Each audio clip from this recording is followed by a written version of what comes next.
महाभारत का सबसे बड़ा खलनायक दुर्योधन को माना जाता है, लेकिन दूसरी तरफ दुर्योधन की पत्नी भानुमति का सम्मान किया जाता है।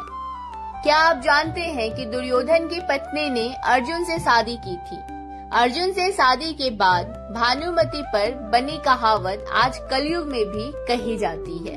तो चलिए जानते हैं दुर्योधन की पत्नी और अर्जुन की विवाह की कहानी। तो दोस्तों, स्वागत है आपका मेरे इस YouTube चैनल में, जिसका नाम इंस्पिरेशनल एंड मोटिवेशनल। महाभारत के बारे में जब भी बात की जाती है तो पांडव और कौरवों की लड़ाई का उल्लेख किया जाता है। महाभारत की पूरी कहानी पांडव और कौरवों के इर्द गिर्द घूमती है।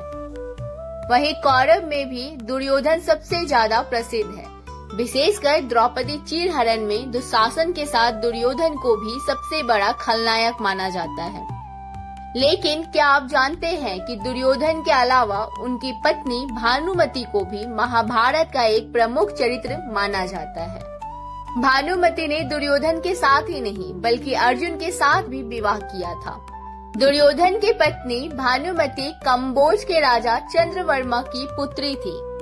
जब भानुमति विवाह लायक हो गयी तो भानुमति के पिता ने उनका स्वयंवर रचा, जिसमें दूर राज्यों से योद्धा शामिल हुए थे। इस स्वयंवर में दुर्योधन भी शामिल हुआ था। जब भानुमति बरमाला लेकर आगे बढ़ने लगी तो उसकी नजर दुर्योधन पर पड़ी, लेकिन भानुमति बरमाला लेकर आगे बढ़ गई। जब दुर्योधन ने देखा कि भानुमति आगे बढ़ चुकी है तो उसने भानुमति के हाथों से जबरदस्ती बरमाला लेकर अपने गले में डाल ली। इस कारण से कहा जाता है कि भानुमति से दुर्योधन ने उसकी मर्जी के बिना शादी की थी। भानुमति और दुर्योधन के 2 बच्चे थे। उसके पुत्र का नाम लक्ष्मण और पुत्री का नाम लक्ष्मणा था। भानुमति केवल सुंदर या रूपवती ही नहीं थी, बल्कि कुश्ती में भी निपुण थी।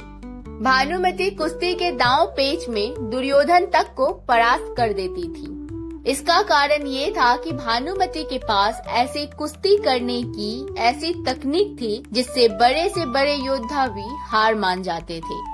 कहा जाता है कि भानुमति के गुणों के कारण ही दुर्योधन भानुमति से बहुत प्रेम करता था और उसके पराक्रम से बहुत प्रभावित भी था। महाभारत के रक्त रंजित युद्ध में लाखों योद्धा मारे गए। श्री कृष्ण इस युद्ध का परिणाम जानते थे, लेकिन कौरवों के अन्याय ने युद्ध को अनिवार्य बना दिया था। महाभारत के युद्ध में जब सभी कौरवों की मृत्यु हो गई थी तो गांधारी ने दुर्योधन के शरीर को वज्र का बनाने के लिए उसे नग्न अवस्था में आने के लिए कहा था, लेकिन दुर्योधन लज्जावश नीचे की तरफ एक कपड़ा लपेट कर आया था। इस कारण से दुर्योधन की जांघ का हिस्सा वज्र का नहीं बन पाया। इसी बात का फायदा उठाते हुए भीम ने लगातार दुर्योधन की जांघ पर वार करके दुर्योधन को मार डाला। दुर्योधन की मृत्यु के बाद भानुमति के सामने उसके 2 बच्चों की परवरिश की जिम्मेदारी थी। भानुमति को लगने लगा था कि समाज में दुर्योधन के बच्चों को हमेशा अपमान सहना पड़ेगा। जब श्री कृष्ण को भानुमति के इस दुविधा के बारे में पता चला तो उन्होंने भानुमति को अर्जुन से विवाह करने का मार्ग सुझाया। श्री कृष्ण ने बात सुनकर भानुमति ने अर्जुन के सामने विवाह का प्रस्ताव रख दिया, जिसे अर्जुन ने श्री कृष्ण के कहने पर मान लिया। भानुमति की पहचान केवल अर्जुन या दुर्योधन की पत्नी होने तक सीमित नहीं थी, बल्कि भानुमति को उसके स्वभाव और व्यक्तित्व के लिए भी महान माना जाता है।